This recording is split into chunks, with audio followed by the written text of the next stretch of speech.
pleasure and privilege of being your MC today for a conversation between artist Arlene Shechet and Rail consulting editor Raymond Foye. We're also thrilled to have the poet David Mills here, who will read to close today's program. And now to introduce today's host. Raymond Foye is a writer, curator, editor, publisher, and is a consulting editor of the Brooklyn Rail. And now I'll hand it off to you, Raymond, to kick it off. Thank you very much, Catherine. So this afternoon we have a conversation with Arlene Shechet, a good friend of mine. She was born in New York City, 1951. She received her BA from NYU and a Master of Fine Arts from RISD. She is a sculptor who works in a wide variety of materials: wood, paper pulp, bronze, glass, steel, porcelain, and most notably clay. She has produced an impressive and prolific and challenging body of work these past 30 years. She had a survey of her work in the ICA in Boston in 2016, which the New York Times referred to as some of the most imaginative sculpture of the last 20 years. She has shown at the Jewish Museum, the Phillips Collection in Washington, D.C. She is the first living artist ever to have an exhibition at the Frick Collection, 2016-2017. Her works are in the collection of the Met, the Whitney, the Brooklyn Museum, the LA County Museum, and many other museums. And she has a show at Pace Gallery up now, and the gallery is open. A lot of us saw it back the end of February, early March, and you can put your mask on and head down there and see it because it's open and on view. She is married to Mark Epstein, MD, the author of numerous important books on Buddhism and psychiatry. Arlene, welcome. Hey, great to be here. Okay. We're not far from each other right now, are we? No, thank goodness. We're very privileged to be in this. Yeah, you're about a half a mile away in Woodstock, New York. Mm-hmm. Well, I have a few slides to start out with to show from your show that's up at Pace right now. And I had a funny experience when I was sorting through these images, which is that I kept thinking that I was looking at different sculptures when in fact I was looking at the same sculpture.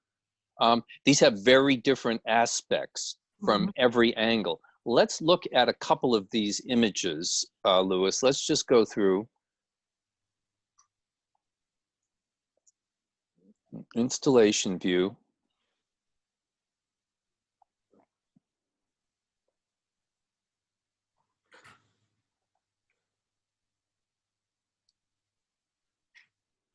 Now here's one piece and you're going to see various other views, that same piece. Same.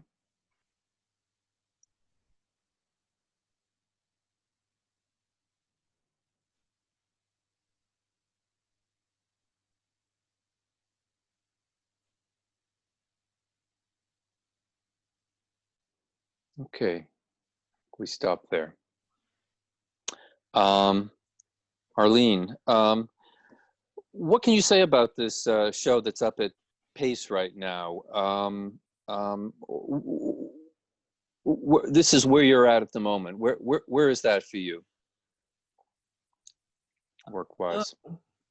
Well, I think that's a really complicated, difficult question. It's complicated and difficult because, is it right now? No, right. It feels that you're both very in the moment and very far away. And that's because mostly I've been separated from it. And in order to really know where I'm at in terms of my work, and I think I speak for many, many other artists, it's important to get the work out and experience it in a foreign space, meaning a gallery or a museum, in order to really learn from it. So basically the process is just work, and then get it out, and then figure out what's happening and what I've done. So I feel in many ways, even though this show went up February 28th and it's several months later, it's still up, I made one trip back and already I felt like, oh, I started to see it differently. I started to understand some of the things that I was doing, and I need to make several other trips in order to have that experience with the work, and also to have the work breathe with some other humans. So I feel strongly that about art as it's alive when it is within some kind of context. Right. And not that, no matter how large or small that context might be. So it's, I try to make work that changes every day. You mean the same work changes every day? Exactly. Right. Yeah, the same work changes every day. So not just every day. I think maybe you made an allusion to it when you were showing the other views. That changes every minute. Every view, and that's not just like front, back, sides. That's like as you rotate, as you move, as you dance around the work, or revolve around the work, and engage with it, there's another revelation. And that is what sculpture can do, because the nature of sculpture is really 3 dimensions, insists upon hiding something. Something is always hidden. When you're standing in front of a painting, no matter how big it is, you're getting, the gestalt of the whole. You do get a gestalt from one point of view with a sculpture, but I don't think you get it in a very complete way. So there's also a lot of things in the sculpture where you're actually looking inside the work, yes, or you're looking underneath. And another aspect of this thing of one work having different aspects is, I think, the nature of the material, whether it's clay or porcelain. You do a lot of casting, and a lot of, with clay, you're impressing, you're embossing, you're making an impression. And that gives 2 aspects, the one side and the other. There's an outside and there's an inside, just as with casting. And we'll get into this with some of the works that you made at the Meissen factory in Dresden, where you actually cast the casts. So I think the nature of the materials you're working with leads to something having at least 2 aspects, physically speaking, no? Yeah. I mean, let me just say that in terms of the material, the nature of the materials is that I like to work with things that are alive. I see my materials as being alive. So everything, all these things are moving, all these things are changing constantly, and then the process of working with them produces all these different manifestations of this aliveness. They're extremely maximal works in terms of packing in a lot in terms of the experience, time and space and movement. Yeah. I mean, to go back to your first question, I feel like the show that I currently have up now at Pace, and this is the first week that one is able to go back in there. I pushed myself to explore to accept the challenge of the totem, to accept the long held belief that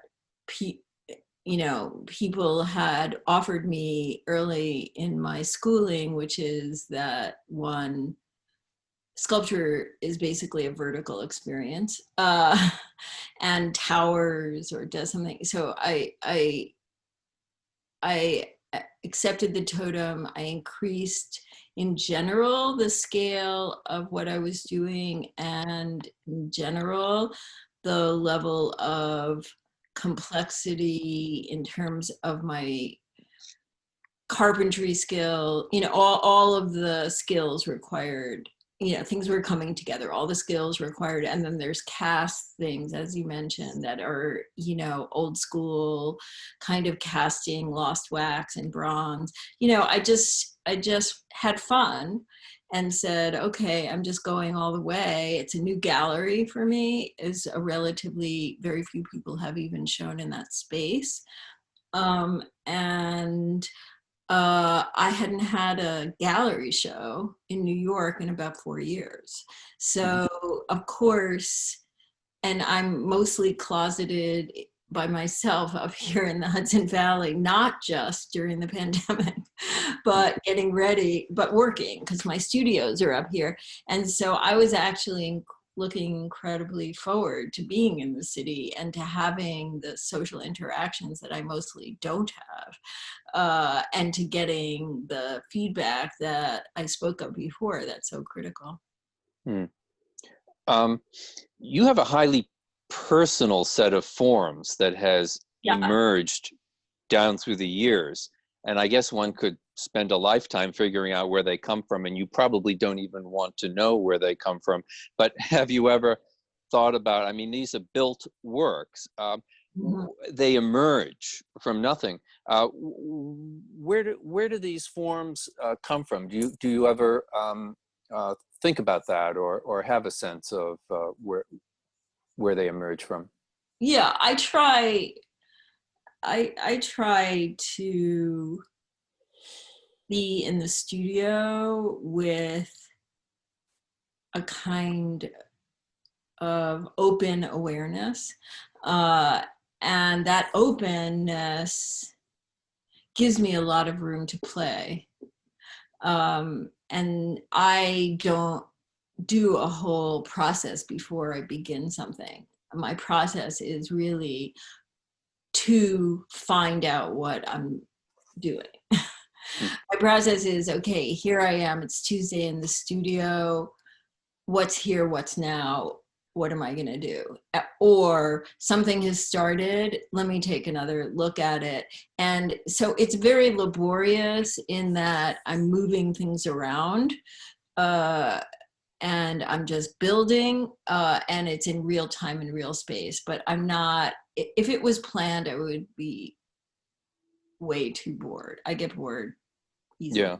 Well, there's certainly a strong sense of discovery in these pieces for the viewer. And I think the viewer has an experience that is kind of the reverse or reciprocal of what you're building into these works. There's a lot of surprise there. It's a very unusual sense of beauty, and in fact, it's not often beauty, it's ugliness. I don't actually like the word beauty when it's applied to works of art. I don't think it's that relevant, actually. I think it's a cultural term that gets attached over time. But they are strange, they're curious, and they definitely pull one in.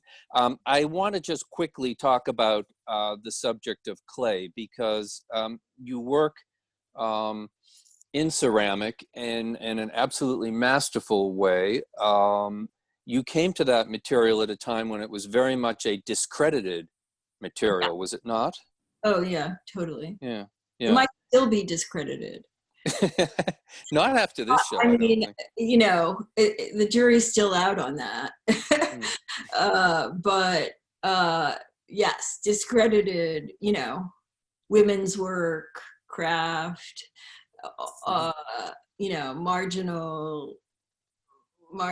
marginal stuff. Yeah.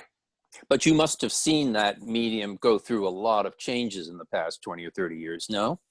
Well, 20 or 30 years, I think I really, in earnest, has been working with it for 12, wait, is it 12 years? Yeah, 12 years. And during that time, I really found myself digging into it because it was so marginalized then. And on the East Coast, I should say, on the West Coast of America, and in many parts of Europe and Asia, certainly, that's not true. I think we should make that clear. This is just, or Africa, you know, and no, or South America, none of those places made it a marginalized material the way the elite Eastern art world, art academy did. So that was another hierarchy, really a hierarchy of materials where, say, steel or bronze may be at the top, and then ceramic at the. It was a hierarchy of materials, no? Yeah, ceramic traditionally, and I should say, like even Giacometti, most sculptors have worked in clay. You know, Bernini, everybody worked in clay, but they just cast it. They just did the next thing with it. So Rodin, the few things that Rodin has in clay are wonderful, and Noguchi. But I took it to the place, the forbidden place. And the forbidden place is that I use glaze. So I'm announcing its historical thread to functional ceramics, where glaze was to protect it so you can make dishes. So I'm announcing its relationship to dishes and the decorative arts, which is still, you know, an interesting term. So I think the other more traditional sculptors really just dealt with it as a working material, because it is it's like a three-dimensional drawing material. So it's a wonderfully plastic thing, and it's possible to make a lot of stuff from it. But if you get into the firing, and you get into the glazing, and you get into scale, where you're making big things, and these things are pretty big, you have to build hollow, and it requires a lot of technical work. There must be a lot of heartbreak in that as well, is there not? I mean, there's a lot of obstacles, but you also lose things all the time, don't you? Or not so much anymore? But that, all the time. But, yes. That's the gift. Yeah. What do you mean? Losing things is what failure fuels art making. I mean, destruction. Not just sculptors. I mean, you have to make a lot of bad things. Yeah. You have to lose things. I mean, the different, like, painters will certainly cast aside lots of stuff, but the difference is I might really like something and it gets destroyed by the process. But I'm way past being heartbroken. Good. No. Louis, can we cycle back through some of the earlier slides just so we have something? Yeah, just let's look at a few of these while we talk. Okay, so if we're talking about glaze, one thing I want to ask you about is your color sense, which I think is exquisite. And it's one of the things I like most about your work. And it's unique to you alone. I mean, I'm very much a color person, but this is, it's a unique color sensibility. Where does it come from for you? Have you ever thought about that or analyzed it? Color is a big material for me. I see it as a material. I see it as something that I build with. It's not it's not just the skin. And that's one of the reasons that ceramics is a great vehicle for me, but also steel and wood, which is that with ceramics, when you glaze it, and this is why I decided to glaze it, the color melts into it, gets fired into the structure. So it becomes part of the structure. So that it's not just sitting on the surface. And when I paint, like here, that sculpture that's on view right now here, you know, I do some work with the wood so that the way the color is applied, I'm thinking, I'm not just putting a color on it, I'm thinking, how does the color, in this case, soak in and show the grain? You know, it's not just a color. How does that gray in the natural bark play with the pink, you know, or that peach color? And then in other pieces, I don't know if you have but here, that in this slide, we're dealing with something that's much more saturated. So, you know, that all of these things I feel are what color, how we can speak to color. And I mean, I try to think of my sculptures as paintings as well. I'm not just thinking of them as three-dimensional. I'm thinking of them as 360-degree paintings. And I keep them to that standard so that that's the other level that it works on aside from structure. Right. Louis, let's go forward now to that next group. Now, Arlene, here's a question that only you can answer. What's it like to show at the Frick collection? Because you're the only artist who's ever done it, a living artist. Yeah, well, since then, there's been one other artist, but yes, they were back. It was, you know, it was heaven. It was heaven. It was incredibly, well, just from a art viewing point of view, I spent so much time alone or in those galleries. So like what that, you know, the Velázquez, you know, all of these really deep relationships to the paintings that were there, and upstairs at the Frick, where I would have meetings, where there's a whole bunch of other treasures, not to mention the structure of the house, which I really got to know.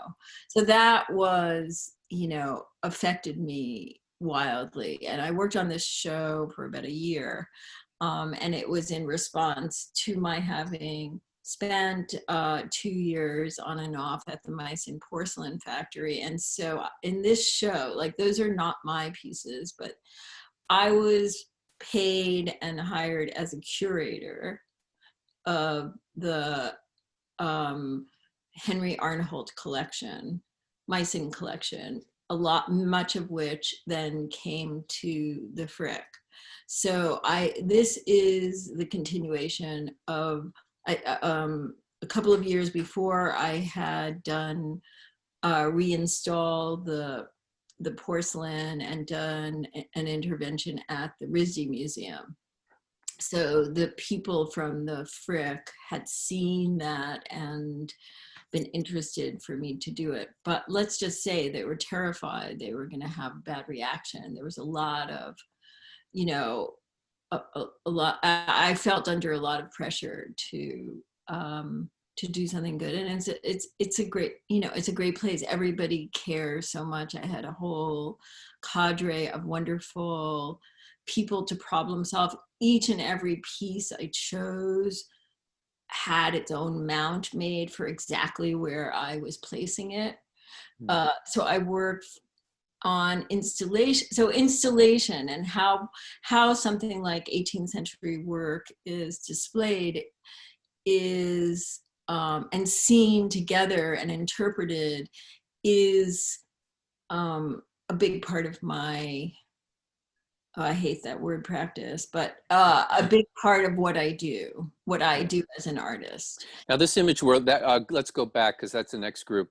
This image we're looking at, you actually placed a work in the garden at the Frick. But what you just previously said about installation, I remember seeing you give a lecture once and you said that I'm basically an installation artist who makes objects. Right. You come out of a background that involves dance, choreography, process art, people like Eva Hesse, very important figures, and exposure to, say, body art. A lot of these movements that we cycled through in the 70s were very important to you, and you kind of carry these things with you through in your own work today, do you not? And installation art being one of those things.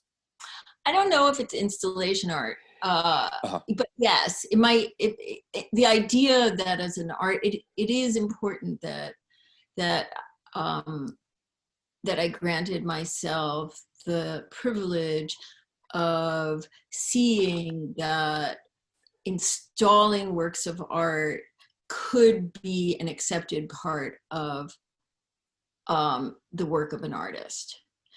But it's not, my version of doing this at the Frick, and then at the Phillips, and this is maybe different from the way installation art announces itself, is I wanted to merge. I wanted to honor and merge with the works there, not say, hey, look at me, look at this sitting over there, look at how I'm interrupting this conversation. I knew that the audience there was mostly not going to be interested in a contemporary artist. And I wanted to give respect to that. And I feel like we have to give respect to our audiences. And it's so much fun to disappear a little bit, but yet to be very very important in the process of disappearing. I can disappear the way I want to disappear, and I can make the work sing in the way I want to sing. But I do think that installation, the process of installation, is so much more important than what it's given credit for.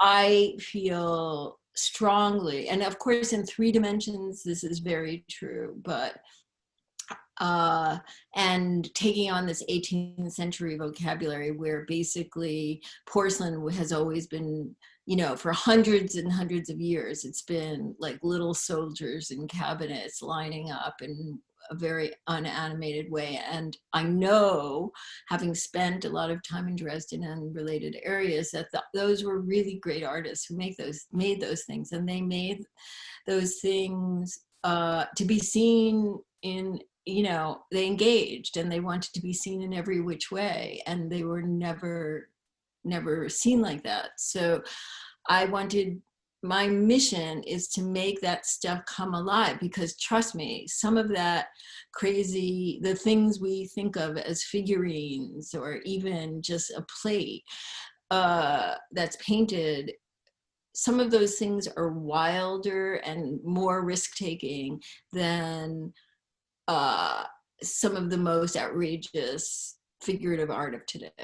Oh, absolutely. I mean, I think that's true of a lot of historical work that's right there in the Frick. I mean, I recently reread Dory Ashton's book on Fragonard. And I mean, Dory Ashton, she just checks all the boxes. I mean, she is the best, you know, from Rothko and Guston and Morton Feldman, and right down to Fragonard. And her book on Fragonard really puts them in a contemporary context. But I remember at the Frick, Well, I remember going to the party the night before when we were allowed to go upstairs into the private apartments and right. see all those extraordinary works, and some I wish they'd bring down. Do you remember that Henry Raeburn photograph of the Fiddler, who was he was an itinerant musician? I think he was blind, but remarkable things up there. But Yeah, one thing you did, what's that? Go ahead. One thing you did in the installation was you were taking objects and turning them upside down, facing them to the wall, showing aspects of them that I think even the curators hadn't really paid much attention to. No, absolutely. The Henry Arnhold, who I miss dearly, an amazing person who pulled together this collection with extended the collection that his mother had started. When he came finally, and I had worked with him a lot, we had a million arguments about how he was displaying things in his home, but so I was so happy to be able to get to do what I wanted to do, and not to say that I didn't have to argue for every single thing, like taking down the cases and all this stuff that I ended up being allowed to do, but had never been done. But he walked in on the opening night and he said, "What? I didn't know that sculpture that I've owned for 45 years looked like that from the back." I think it was maybe the first thing that you showed, but I was just trying to make a point. Yeah, it was really a very exciting thing to do, and also to take the idea. The other thing I did was I designed all this furniture for the displays, because they were just using so maybe we can see the big view of that. Let's go backwards. The larger view. I bet we have yes. So these clear, when I first went in there, they had these, the windows were basically blocked by big pedestals and big things on top of it. And I was like, wait a minute, this is a unique place. And so that's how I approach installation. I start from the beginning. What is special about a place? What is special about a collection? And so this is a unique place. It's New York City and it's on the garden. It has a garden. Let's see the garden. Let's let the garden come inside. So that's why I designed this plexi furniture that things could go inside of and give air to the gallery, air and light. And then instead of having standard cases, I built those gold tables, because the rest of the Frick is a place that is a house museum. And I felt like they suddenly forgot that it was a house museum, because it's a relatively recent addition. They forgot that it was a house museum, and they put up like IBM display cases and filled them with tchotchkes. And I felt like, no, let's bring it back to the idea of it being a house. Let's bring it back to that personal, which that idea of the personal is maybe a big thread in all of the work that because we were just talking about that a little bit in talking about my show Skirts, that I'm trying to, I don't want to say accessible, but I'm trying to reach out to people, because I don't believe in keeping art at a distance. So, well, one of the things about your exhibitions is it's always possible to walk all around a piece. Yeah. You can't do that in a museum or at the Frick, or they don't want you to, because they're afraid, you're going to knock it over. It's very much about protecting the work and keeping it from getting. Let's go on to the next group, which is your exhibition at the Phillips Collection in Washington, D.C. Now, these are a little bit small on my screen. Is that a Forrest Bess in the far background? Oh, isn't that great that you think it is? Because that's why it shows it. It's actually an Arthur Dove. Oh, great.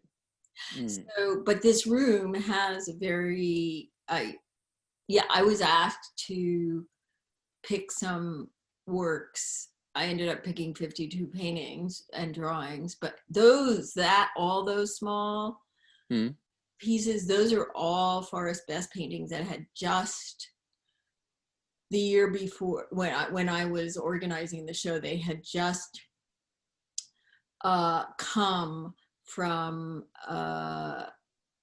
the original. It's not Meyer Shapiro. Was it Meyer Shapiro? His daughter mailed it. I think it was Meyer Shapiro.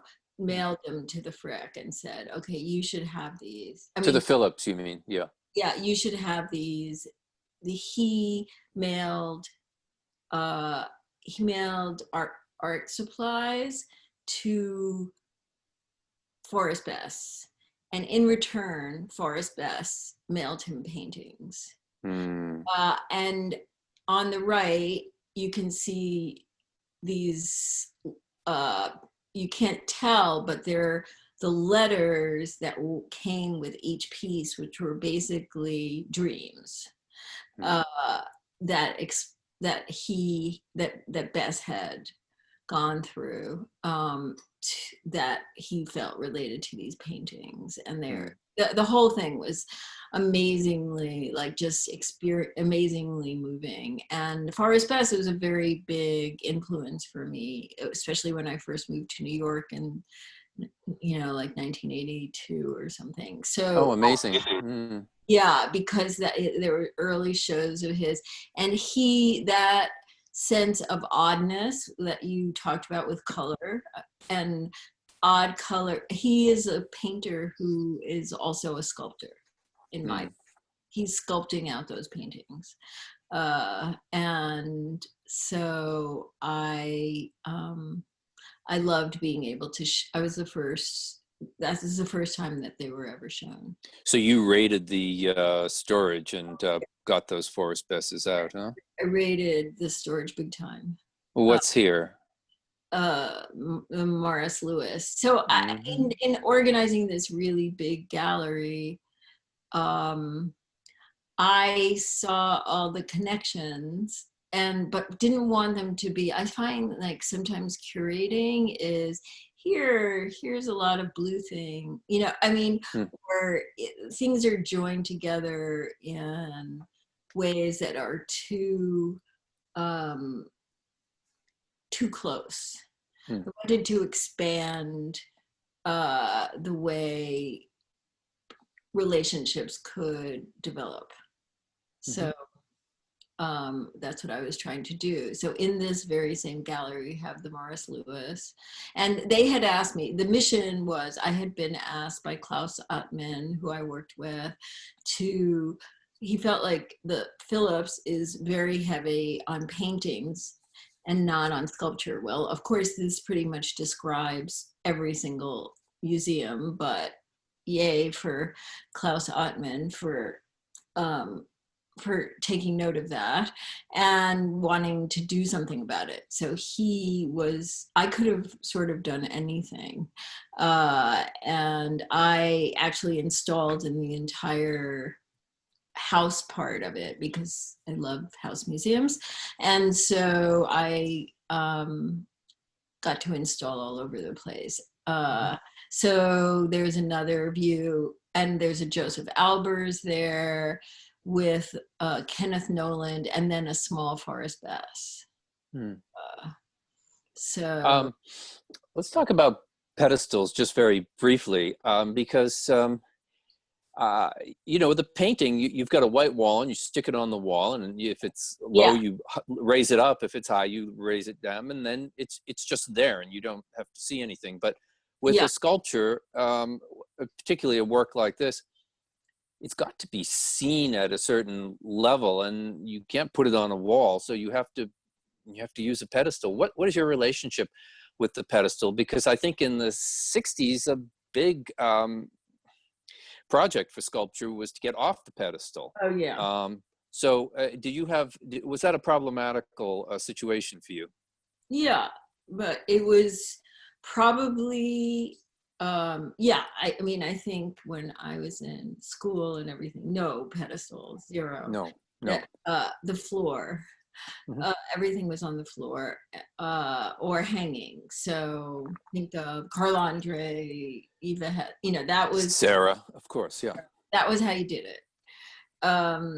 But of course, that's absurd when you're making. It ends up being absurd when you're making things that are just human scale or slightly smaller, because then what are we asking of the viewers? So it was really a natural thing for me to say, oh, this piece looks awful at this height, but it looks great at this height. And so I think a lot of it is about how to view it. So it's a kind of frame. But you always manage to harmonize the two things in an interesting way without exactly making them one, but they are in dialogue with each other in a certain way, or it's. Yeah, well, that's my job, right? But also to harmonize by introducing discordancies in time. Yes, yes. I'm not harmonizing by doing the thing that is the logical extension. Yes. Because Well, that's true throughout all your work, yes. not just pedestals. Yeah. Yes. Yeah. So maybe we can reiterate. Yes, I would say if anything feels like it is the logical extension, I failed. Mm-hmm. Okay. In making a form, like that's how I challenge myself. Is this, I'm building something, is this looks too settled. It looks like it's happened already. And so I'm trying to create some friction that is a provocation of some sort. It gives and engage with the intellect, the body, the heart, all of those things. So in terms of the pedestal, I never see them as separate. I don't see the thing on top and the thing. It has to become one, but it shouldn't become one, so that one is boring. Hence, you see three different solutions here in this room. And then if you looked around the room, you'd see yet more. But not only that, going back to that or looking at this, where does the pedestal end? I also created this template. I also made these platforms.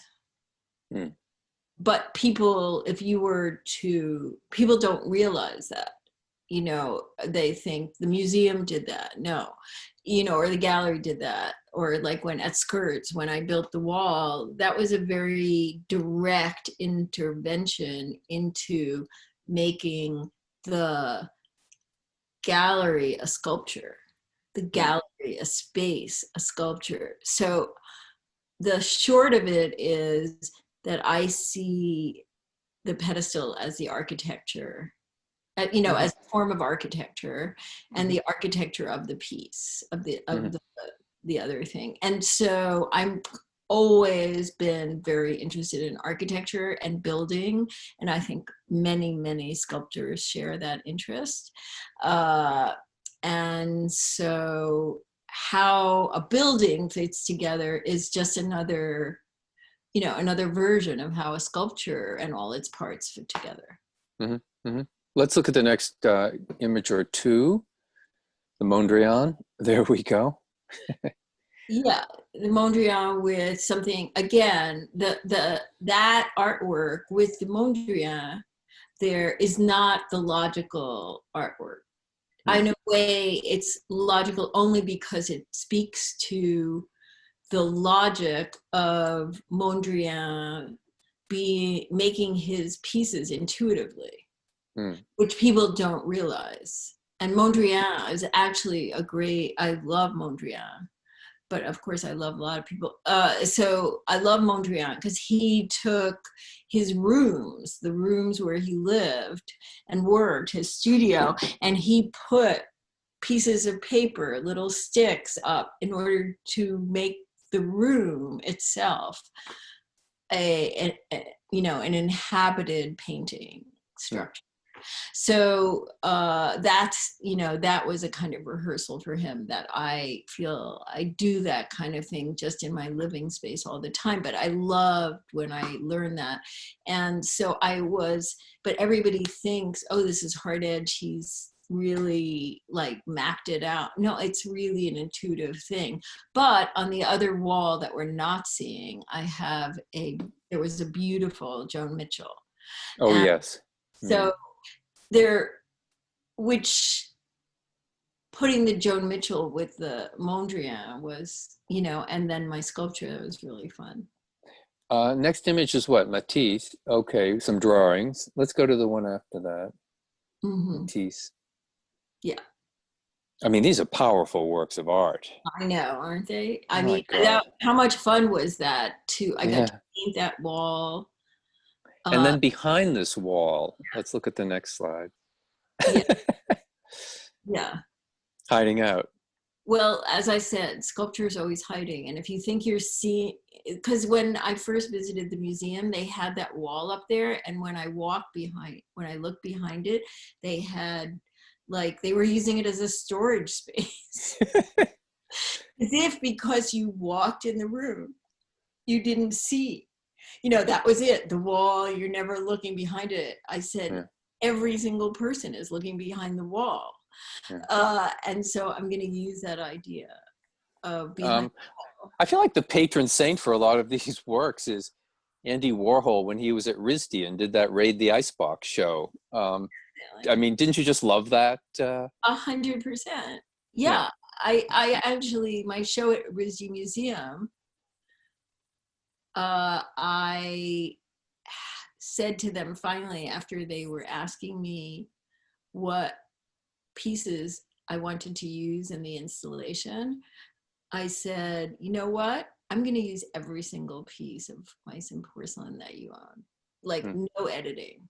Every single piece, every dish, because in the world, dishes are separate from sculpture, all that stuff. I'm letting go of that. And that was before I knew that of course I knew about Raid the Icebox, but I hadn't connected it ever with the RISD Museum, but that's where he did it. Yeah. Well, let's go on. Now we're back at Pace. No. What's that in the background? We're at Madison Square. Okay. What is in the background here? Francis Bacon. Francis Bacon. Fantastic. And my sculpture in the front, that's about tactility, isn't it? Yeah, that body that Francis Bacon's so great at smudging it out, but having it come to the fore. Yeah. At the same time. Yeah. Okay.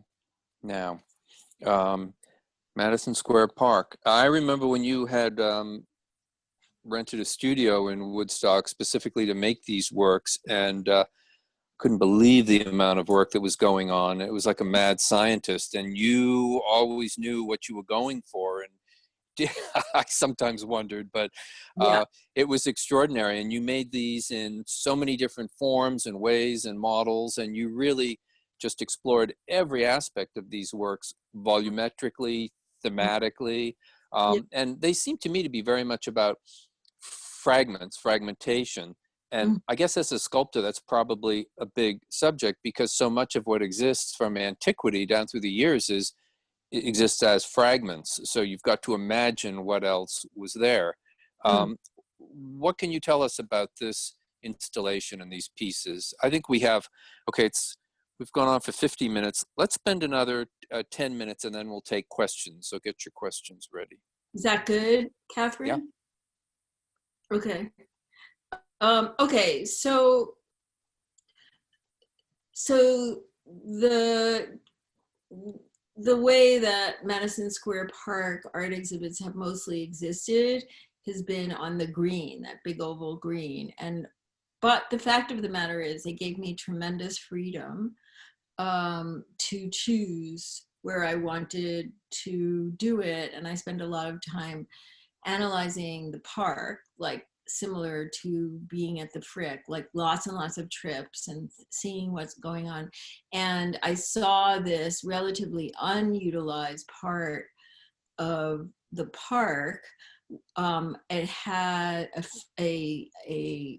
this pool that you see at the center. And so and then it is radiating, and I saw it as a kind of mandala to the center of it being the heart of the matter, and then a mandala reaching out into the streets. And that it was so great that these pathways existed to bring people in and to let people come out, and that people just walked across it. And because I wanted to make things that got in the way, rather than to set up something where ultimately it would not be touched, or the message was, look at this thing from afar, be awestruck by it, but don't get near it. That's not my favorite view of public art. I feel the opposite. So I wanted things in the way, to literally put them in the way of the paths. And I would say that the biggest intervention and the biggest sculpture that I did here was to empty the water from the pool. So that center was filled with water, and I emptied the water and made it a place, we're not seeing that here, but made it a place where all along the rim of that pool, suddenly hundreds and hundreds of seats got created. Suddenly people were sitting in the middle of the pool, and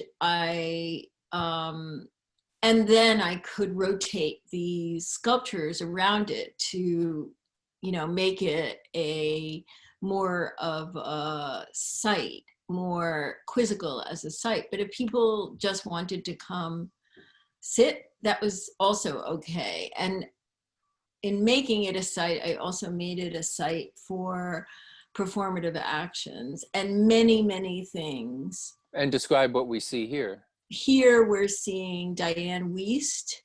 I made a little set piece for her and costume, and she performed for 5 days for completely free at noon. Happy Days, a Beckett play. Hour, and just providing, the good old days when thousands of people would suddenly gather. It was such a beautiful thing, and gather for free and share joy. I think there's something about sharing joy that we're missing so much now, where, I feel like that about spaces where you see somebody across sitting across from you on the subway, and you both are experiencing something that's together, and there's a knowing glance. But here it was people felt so happy to have this amazing actress do this play, which of course, Happy Days and Beckett, because Beckett, genius, it is the play for our moment. Where the characters are stuck in the sand and can't move. So he very prescient. But anyway, so it became a performance space. I also did actions of registering people to vote. It was right before the 2018 elections, and because I made it part of the art piece. In a park, you really can't do that. I made it part of the art piece so they couldn't come out again. They couldn't stop me. Great. And you also had Fiona Shaw reading The Wasteland for an entire week, which was an extraordinary thing. Perform The Wasteland, yeah. Perform The Wasteland. And conversations with Kenny Goldsmith and poets, and we had lots of stuff. So and I would say emptying the pool, like, it's one thing to build things. That's another version of taking up the challenge of installation. So it's very much an experiential thing. Yeah. It's not just the art object, but it's your relationship to the object in space and your experience of the space around the object. And Yeah. I guess in a larger sense, apropos of Beckett and Giacometti, it is it's existential. I mean, that's an overused word again these days, but it is. Mm-hmm. That is the relationship for me with this work. What's the next slide? I think it's one more. Yeah, Right. kids having fun, right? People should definitely dance more around works of art. Okay, now back to pace and two final pieces. Richard Serra said that a lot of 20th century sculpture was just 3D paintings. It was cut out flat shapes. Picasso, Calder, David Smith, Tony Caro. It was not truly volumetric. And I think that your work is truly volumetric. Ultimately, there's no way to explain these works in language, but they're kind of beyond that, and that's the point, isn't it? Yeah, I would say that my wish is to make something that's more than an idea. I mean, that sometimes makes it challenging in an art market situation where people want a bottom line or a fast read or something easy to say about it. But I'm really trying to do something that the medium will allow me to do, which is, open it up and not control it to the end. Well, and they're classic sculptural concerns of lift and balance and mass and weight and counterbalance and but they're done in such a visually witty way and an unexpected way. Thank you. Yeah. So here I'm using, there's like glazed color and painted color and pushing back against one another. And I'm always trying to leave the materials a little bit wild, even when I'm, working at them like a carpenter, that there's always some part of it that's just as it was when it fell to the ground, if it's a tree. So this piece is called The Crown Jewel. So building, so also I see the pieces as generative. So for instance, if you see this, you can maybe understand how that, for instance, that C shape was really got up there on this that's about 9 feet tall. And I just said, it needs one last opening. And so that was made to fit into that curve on the top, which I loved. I mean, now how does somebody love a curve? That's a question. That's a sculpture or paint. That's an artist question. So I feel like when people say they work intuitively, I don't know if that actually describes the way one works. I think you work to find what you love, and then you work to make those things that you love make something new each time, and that becomes another, or you're titillated by it. It may not be love, but it may be something that's exciting. Like you have to have some big energy that you're trying to discover. And somewhere in the process of making these things, I have to be laughing. I have to be feeling like they are providing,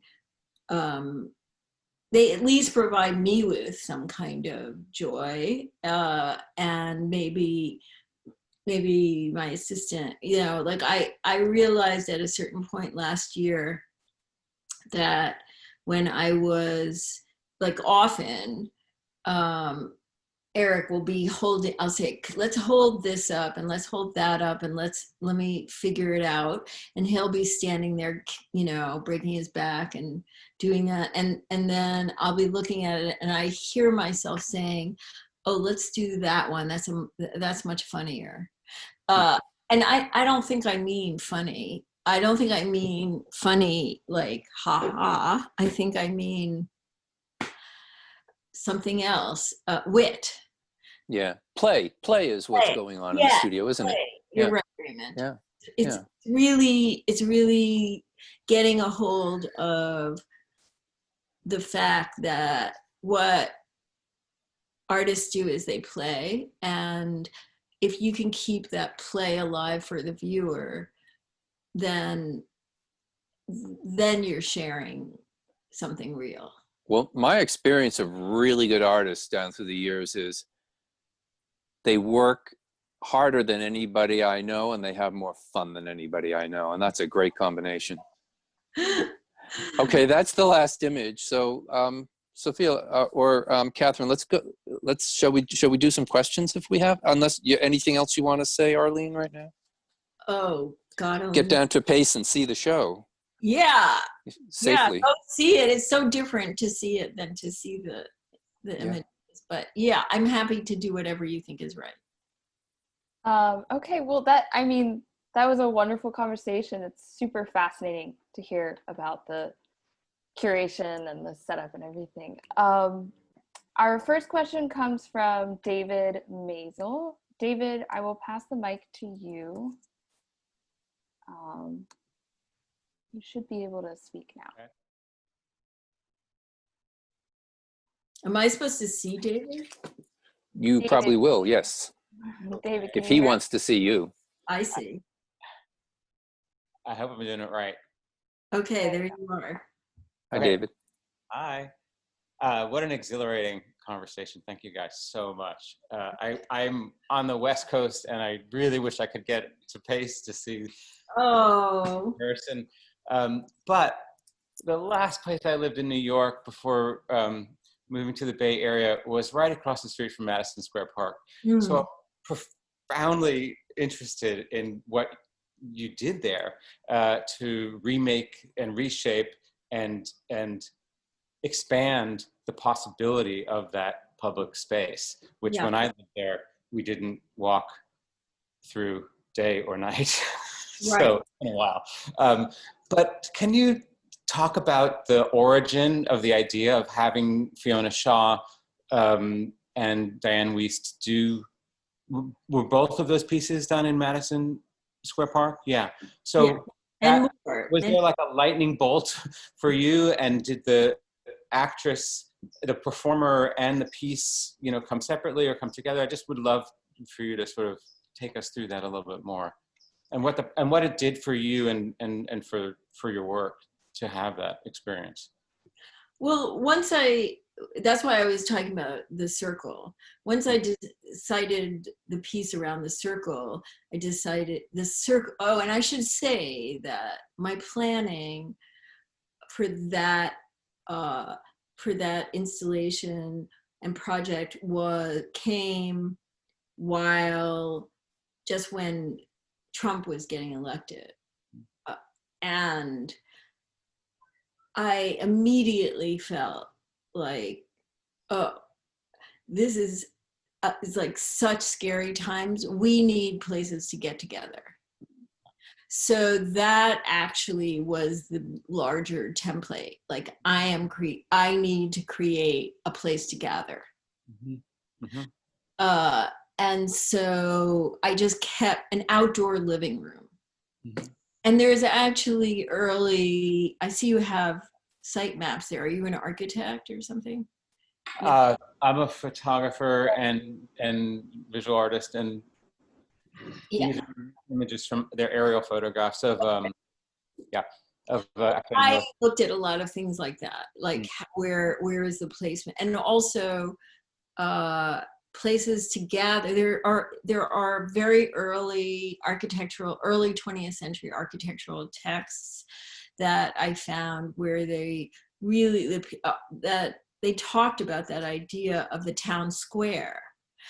You know, this is what's missing from America, the town square. And we know when we go to other places. So I was trying to enact a town square. Mm-hmm. And if you have a town square, you have things that happen in the town square. Mostly what you have happening in the town square is completely of the moment and unplanned, and I love that. But you also then can have events that make people aware, people from outside of the neighborhood, aware that this place exists. And so in a way, it was like, I want to let people know this place exists because, as you said, it hadn't existed before. It was just basically nannies, you know, sitting around with kids, and that kept being that also. But that I gave, like, all those sculptures that you saw inside, I made the stuff super durable, even though those sculptures inside were made of porcelain. They're super durable, and kids would ride them. You know, it was like some version of an amusement park. So I knew both of those actresses, and Diane Wiest had years ago said to me, oh, because she is such a scholar, a Beckett scholar, really, and she had said, oh, you know, that idea of entrapment, I would love to do that, to recite the Beckett being trapped in one of your sculptures. And years passed, and then I was like, you know what, Diane? Guess what? Yeah. And so with Fiona Shaw, she had performed The Wasteland many, many times, and she is mostly not in America, but she was going to be in America just before the show closed, and that was at the end of April, or it was the first week of May. And so, of course, The Wasteland being April is the cruelest month. You know, it just spoke to the here and now. So those performances were very here and now, but also they were opportunities to gather people and to make it. Yeah. I mean, we have photographs of thousands of people, you know, gathering around, and that was just, it had everything to do with the fabric of New York City, which we're all missing right now. You know, like, you can just be cheek to jowl with so many people in an unplanned, like, word went out at, let's say, 10 o'clock in the morning, and by noon there would be 1,000 people there. Fantastic. Truly amazing. Yeah. Thank you. Okay. Thank you, David. Our next question comes from Lauren. Lauren, I will pass the mic to you. Hi, can you hear me? Yes. Yes. Hi, I wish I could see your show, Arlene, on me, but I was able to see your show a couple of years ago, and it was fantastic. I'm not. And I'm not catching some of what you're saying. Oh, I'm sorry. Can you hear me? Keep going. Keep trying. It's bubbly. Okay. I'm wondering if you could talk about the relationship between the body and some of your forms. When I see your work, I feel this incredible connection between my physical shape and some of the shapes that I see in your sculpture. And I'm hoping maybe you could talk about that a little bit. Yeah. Yeah. Well,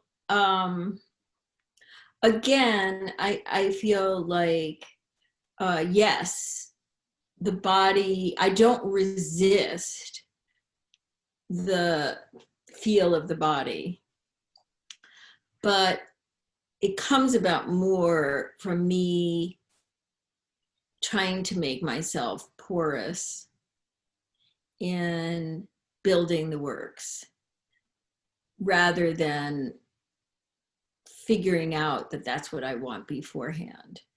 I also think the other reason that you feel that and I feel that is there's a lot of the female in it, and that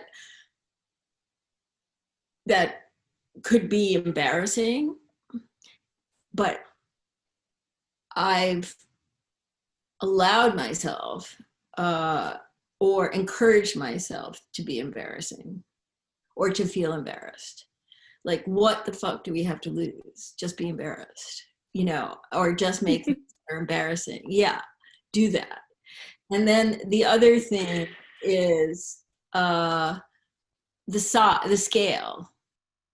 So the scale, I try, that is something that I can control, is more or less something that you can get your arms around, or mostly, you know, and so it's body size, but also in order to make ceramics, one has to make things hollow. So, and we're hollow. So the hollowness is a mirror of our actual state, of our actual existence, maybe both mentally and physically. You know, so it's a really difficult requirement. It makes making something large out of ceramics very difficult, but it keeps it synchronized with the body. Thank you. That's great. I would say that the ultimate subject matter of any work of art is the viewer. Well said. Well said. I love that. Go for it. Thank you, Lauren, Thank you for that question. Next, we will go to our publisher, Fong. Fong, you should be able to activate your mic. Thank you, Arlene. Thank you, Raymond. Fong, baby. Hello. Hey, how come we're not wearing cool sunglasses? Oh, I need to go my eye doctor to get, you know, it just, I've been zooming so much, Arlene, you know. Oh, I need to protect a little bit. good. Protect a lot, Fong. Yeah, I know. But listen, what you were mentioned earlier about the town hall, that's a very old tradition that really dating back to the notion of participatory democracy, which is, you know, public sphere, which is how Habermas reconfigured by the late 60s, I guess. But going back to Forest Bash, which is very interesting because that group of painting that you were mentioned earlier, that you love, that belonged to Maya Shapiro. It's true. It was given to the Philip by his daughter, their daughter, Miriam Grosstoff. Yes. And the way that Bass met Shapiro was simply because of Maya Shapiro had a debate with Clark Levi Strauss. They were published in Life magazine because your Maya's Shapiro professor at Columbia were Frank Boas. So they had an interest overlap between anthropology, particularly the one that Levi Strauss was so invested, the non-Western myths and culture, that where he believed mythology construct ways of thinking. Shapiro was thinking the same for art history in terms of form and content that conveys societal and cultural patterns, you know, so that's where they met. That's how they met. My question is, the sense of touch in your work has been so tremendously increased, and just what Raymond was pointing out about the amplification of color, But the sense of touch is also equally amplified because there's so many different texture. I never seen so many texture that you undertook as recent work at pace at the moment. You know, the sense of touch is very incredible. It's always been there. You know, we talk about when you and I had the last talk, we spoke about humor. We talk about poking into somebody's belly. That's erotic. We talk about Bozak, how Rodin Bozak maybe underneath he's masturbating. Remember? We talk about all erotic and sense of humor, but because of what Raymond brought up to the attention to the sense of color and texture, the last time that we saw each other, it was beautifully curated how Tom, our dear friend Tom Narkovsky's painting was hanging right across from one of your sculpture. Yeah, that's true. I'm thinking how Tom can be a sculptor because through his sense of, you know, color, but also texture, where you are thinking as a painter. So, I mean, is there a kinship there in terms of rapport that you have carried back and forth with Tom over the years? Well, I was aware of, I hope so. I love Tom's painting. I was aware of his paintings before I knew him, from him having shows at various galleries, and before he knew about me. And so I think that we tend to separate out painters and sculptors too much. That's just like, that's an artificial thing. People who are artists and who are deeply engaged do more than one thing. Maybe there are some super purists, but who only do one thing. But to me, that's a failure of curiosity in a certain way.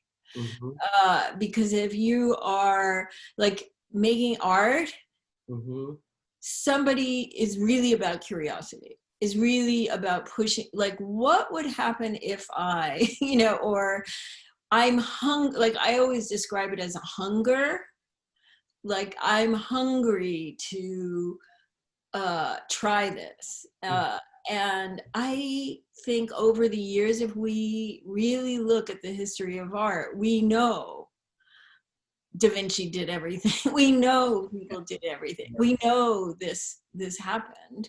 And it's art school that really created the template to limit.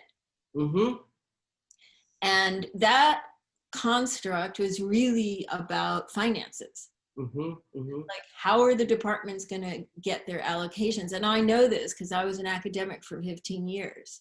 And so I know that that's how it worked, and why people really felt like, no, I don't want those students going over there, because then I don't get enough students in my department and my budget gets cut and maybe my salary gets cut, or maybe I don't, you know, so and somehow the history of art gets affected by that. But basically, I think Tom Noskowski did sculptures.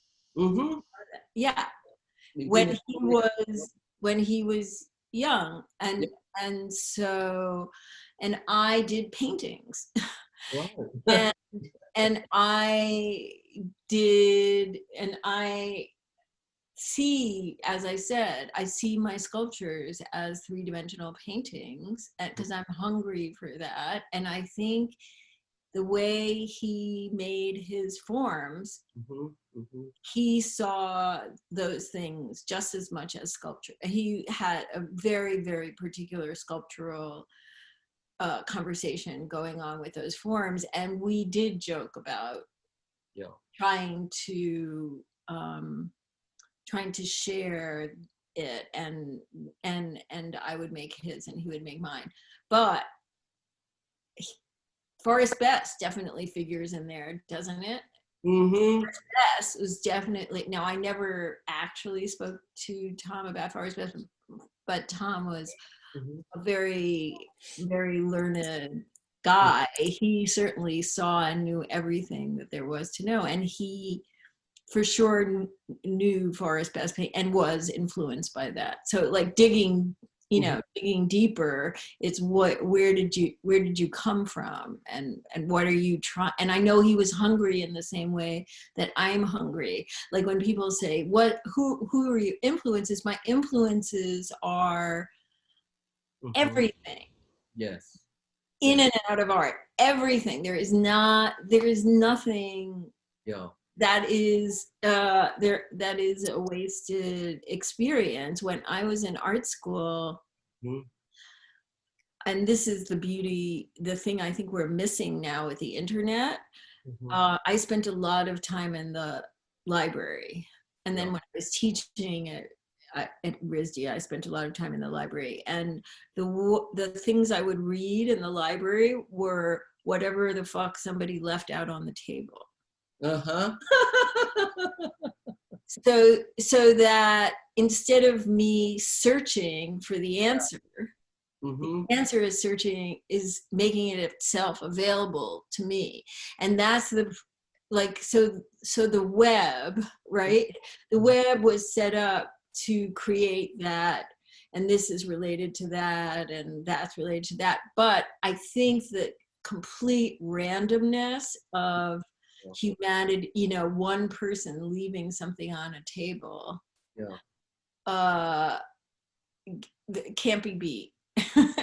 You know, I want to add something to that, Arlene.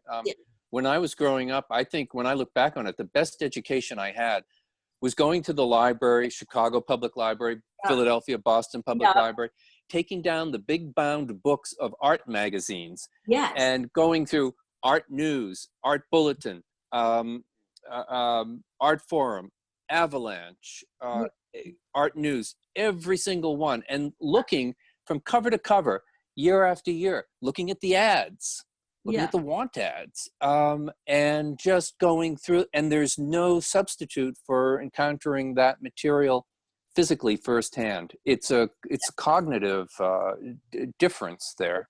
I mean, that cognitive, that insertion, that flowing and bleeding into the brain and into the body, it's really true. And when you're talking about that has the cognitive element of that, and when you're talking to me, Fong, and you're talking about touch, that's the cognitive that I'm seeking. Because I feel like if you want to touch something, and by the way, I make my things so they can be touched. Yes. And that's one of the beautiful things about ceramics. People talk about ceramics as fragile. It's bullshit. It's a very, very strong material. And because I glaze it, it's super strong. And you can hose those things down. You can, they don't lose color in the light. They're just tough stuff. I mean, and so I believe that we can, I'm reaching out to people and saying, touch me. Well, I just want to, I'm so happy that we have this in record, archive, what you just shared with us. I think the other thing that I want to follow up, and I hope that this is my own response, Raymond and everyone else, is really this show somehow, unlike all the previous shows, the previous work, where the sense of humor, the sense of touch maybe manifest differently, but this one had a strong sense of affection. And I don't mean to take that word lightly. There's certain humanity in here, where the last body of work, you know, there are ways in which the interplay between humor can manifest differently, but this is really about embracing every aspect of texture, form, leaning against each other, embrace each other, being touched differently, different material touching the other.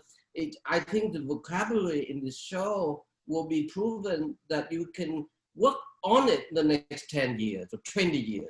This is a very important show for you. That's what my feeling.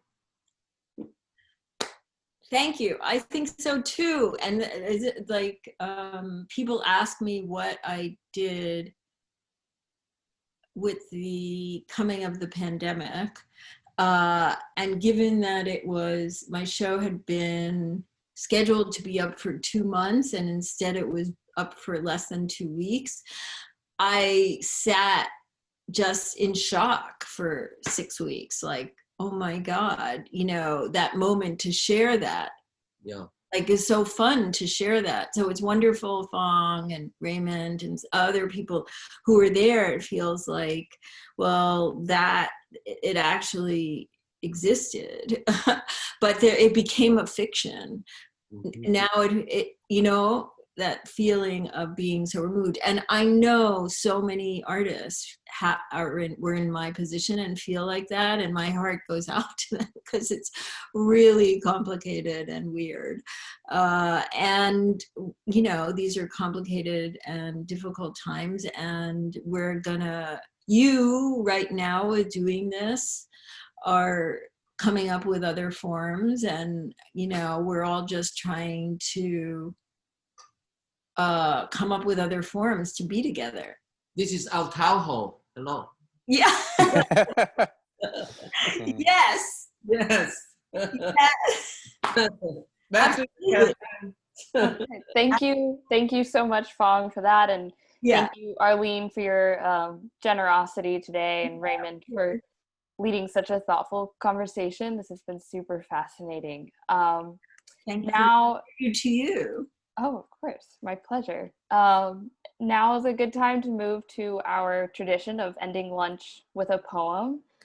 Today, I'm thrilled to welcome David Mills to the stage. David Mills' poems have appeared in Plowshares, The Rail, Jubilat, among others. The Juilliard School of Drama has also commissioned and produced his play called The Serpent and the Dove, and he has also recorded his poetry on ESPN and RCA Records. David Mills, you should be able to speak now. Yeah, let me just ask, Madeline said I could have 7 minutes. Is that okay? Or because you said Sure, one? yeah, of course. Okay, so just because I want to try to do 2 pieces. So Okay. This first piece, good afternoon, everyone. It might be a little weird because I'm reading from one computer and speaking to another. This first piece is called Okun Tran. I was in Cambodia about 5 years ago, and Okun Tran means thank you very much in Khmer. And intrastate, there's no real heavy duty public transportation, so you kind of have to like dollar cab sort of thing to get around. And I wanted to get to this Wat, one of the temples, in a place called Prasit Prayavia here, which is very far from the kind of known Angkor Wat. So I had to hitch a ride, and throughout about 7 or 8 people ended up getting into this Ford Frontier, and it was kind of a surreal experience. And being the Westerner, they let me have a seat to myself, and there clearly was not enough room. Women were getting on with infants, and then also me being African American, there was kind of this, they didn't know exactly where I was from because I was speaking some Khmer. So this is meditating on that. It's called the Kuntran. An iron cow, they often got around on mopeds, but sometimes they would ride with just the chassis of a car, and they call them iron cows. And Kampong San, although it's connected with Singapore, was the name they called for actual cows. All right, Akun Tran. Of course. In a pewter Ford Frontier, Jesus, a rosewood Buddha, half lotus, beefy ballerina pirouetting from the rear view, olive skin buzz cut driver, 2 Khmer and back, I was up front, stop, a roadside home, slim woman, 3 kids, 6 locals now crammed in back, Khmer small in my mind and mouth, but I knew humor as the driver and the woman, her pancake makeup cracked up. Was the smell of that morning's lightly fried fish and garlic soup still on my breath? Or was it because the American in the front seat was an inscrutable tint? Stop. Another woman, straw hat, stoic, toddler in tow, opened the small rear hinge door. One guy in back climbed in the driver's seat. Driver perched in the gap by the gearbox, steered the king cab with his left, shifted with the right, careering, adjusting a cranberry cap, tugging a matching t-shirt and stonewashed jeans with that same hand. I held out my hands to hold the laughing woman's barefoot boy, tousled hair, color of the pewter truck, swirling, parts of his scalp exposed, a shot of earth from space. Web between my thumb and forefinger, crutch pads under his armpits, his small breath buzzing my palms. A sort of four-legged flash flood, dewlap kumpung san cows bolted across the road, slowing the lanky driver, a man allergic to being behind anything but a wheel. This was the Ringling Brothers clown car of my childhood, I thought, when a woman with a preemie boarded. Stop. I remember those VW bugs circling spotlights like the big top had been walloped and was seeing stars.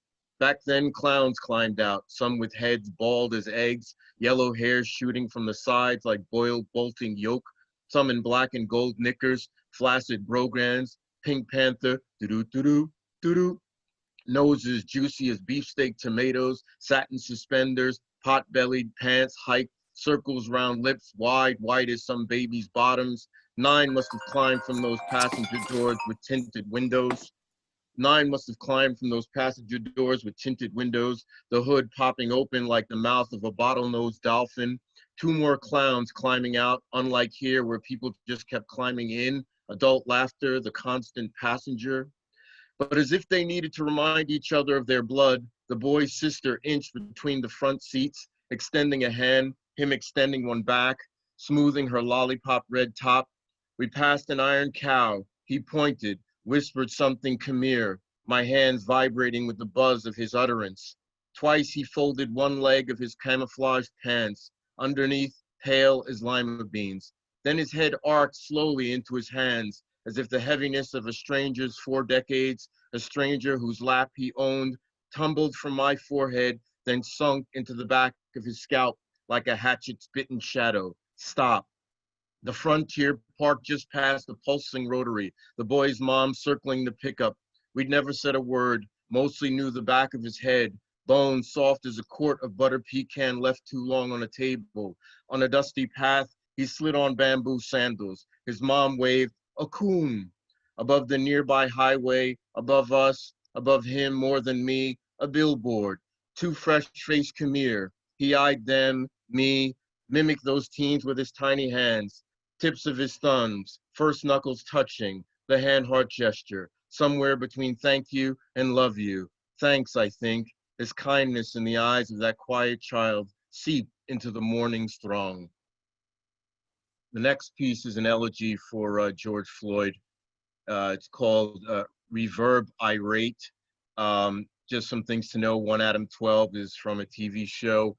1918 was what was called the Red Summer. There were riots, race riots all over the country, but it was also a pandemic, so I found it kind of ironic, the symmetry. 1619 was when the first enslaved Africans were brought to Virginia by the English. We had been brought here by the Spaniards to Spain prior to that. I think those are all the notes, and then I will share the poem. There are also lyrics from Hall & Oates, Queen, and the Pointer Sisters. Reverb Irate. George Floyd isn't a wake-up call. The same alarm has been ringing since 1619. Y'all just keep hitting snooze. A young woman's protest placard, June 2020. Snuffed in, boxed out, inbox, snuffed out, police virus, coronavirus, police virus, coronavirus, coronavirus, police violence, coronavirus, police violence, viral violence, violent virus, 1 Adam 12, who Adam Eve, 2020, 1918, 1776, hiccup 6, 2020, 1918, 1776, stick up 6, 2020, vision, 2020's vision, $20? Really? 911, where's your emergency? 1619, COVID 1619, COVID-19, COVID-19 18, COVID 2020, COVID minus, mine and us, plus COVID-19. Mother, before and if you forgive them, twin this city, twin its sin, a knee and a neck, a body and its blood, drink up, beat down, beat up, drink down, check out and sit on, sit out and not check on, checked out. Officer, please check in. George pleading from the blacktop, deal or no deal? Done deal. A knee sealed it. Chauvin's prison plea deal? No deal. Who's crying now? Microphone check, 1, 2, 1, 2, set on, get off, get on, set off, sit out or sit in, foot up or shut up. You got my body, now you want my soul.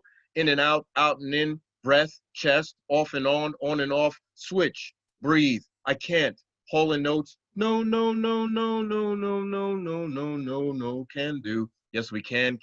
This ain't no half black stump stutter, no ruffle French pointer sisters high kick, but neck and knee, neck and neck, headed toward a bitter finish line. Knock, no, headlock, lock heads, no knock, neck knot, no less, not neck, less, no, maybe soul, lace neck, necklace, less neck, lace, some throwback au courant neck and necking.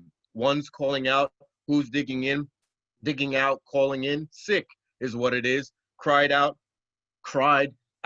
too late, my time has come, mama, ooh, I don't wanna die. Sometimes I wish I'd never been born at all. Scaramouche, Scaramouche, check the mercury, boiling point, the fever, check the mercury, check the Freddy. You heard Curtis, Harry's dead, that's what I said. Snap wrist, shake down quick before the temperature dips. Read it, pissed off, march on, pissed on, march off. The outcry, crying out, an outcry. We got to make this land a better land. Cried out, he did. I'm all, it's true. Test the line, no. That's all, I swear. That's all, my lord. Da-da-dia, da-da-dia, da-da-dia. That's all, folk.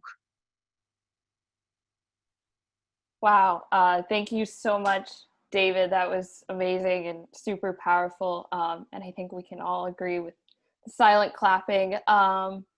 Thank you. And thank you again, Arlene and Raymond, for the wonderful conversation. And thank you everyone who came out today. We have these conversations every day, so please join us tomorrow at 1 p.m. for a conversation between photographer Dawood Bey, hosted by writer and curator Lyle Rexer. And you can now turn on your microphones if you want to say goodbye as you leave. Thank you again. Thank you for the opportunity. Thank you, David. Yeah. Thank you, Dave. Wonderful. Thank you. Thank you so much. Thank you. Thanks, David. Thank you, Arlene. Yeah. Raymond and Arlene. Thank you, Thanks, David. Rael. David. Hey. Thanks, everybody. Conversation. Thank you.